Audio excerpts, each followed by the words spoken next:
జనగామ జిల్లా స్టేషన్ గన్పూర్ మున్సిపాలిటీలో కాంగ్రెస్ పార్టీ ఎన్నికల ప్రచారం జోరుగా సాగుతోంది. ఎస్సీ కాలనీలోని 1, 12, 13 వార్డుల్లో కౌన్సిలర్ అభ్యర్థులతో కలిసి ఎమ్మెల్యే కడియం శ్రీహరి కాలనీల్లో ప్రచారం చేశారు. కాంగ్రెస్ అభ్యర్థుల్ని తప్ప ఇతర పార్టీ అభ్యర్థులను గెలిపిస్తే అభివృద్ధి కుంటుపడుతుందన్నారు. కాంగ్రెస్ పార్టీ అధికారంలో ఉందని, కాలనీలో సీసీ రోడ్లు, సైడ్ డ్రైన్స్ కావాలంటే కాంగ్రెస్ పార్టీ అభ్యర్థుల్ని గెలిపించాలని ఓటర్లను కోరారు ఎమ్మెల్యే కడియం శ్రీహరి. ఈ గన్పూర్ మున్సిపాలిటీలో కాంగ్రెస్ పార్టీ జెండా ఎగరాలని,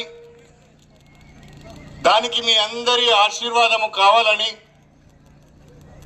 మీ అందరి భాగస్వామ్యంతో, మీ అందరి సహకారంతో, మీ సహాయంతో ఈ గన్పూర్ మున్సిపాలిటీని అభివృద్ధి చేయాలనే ఆలోచనతో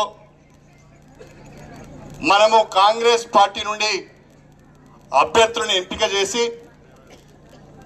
వాళ్ళందరినీ ఈరోజు మీ ఆశీర్వాదం కొరకు మీ ముందుకు తీసుకురావడం జరిగింది. దయచేసి మీరు ఆలోచించండి. ఇవాళ గన్పూర్ మున్సిపాలిటీని మనం గెలుచుకుంటే పైన ప్రభుత్వం ఉన్నది నిధులు ఇవ్వటానికి నేను ఎమ్మెల్యేగా ఉన్నాను, నిధులు ఇవ్వటానికి ఎంపీ గారు ఉన్నారు. ప్రభుత్వ సహకారంతో, ఎంపీ గారి సహకారంతో, ఎమ్మెల్యే సహకారంతో మనం మున్సిపాలిటీని అభివృద్ధి చేసుకోవడానికి అవకాశం ఉంటుంది.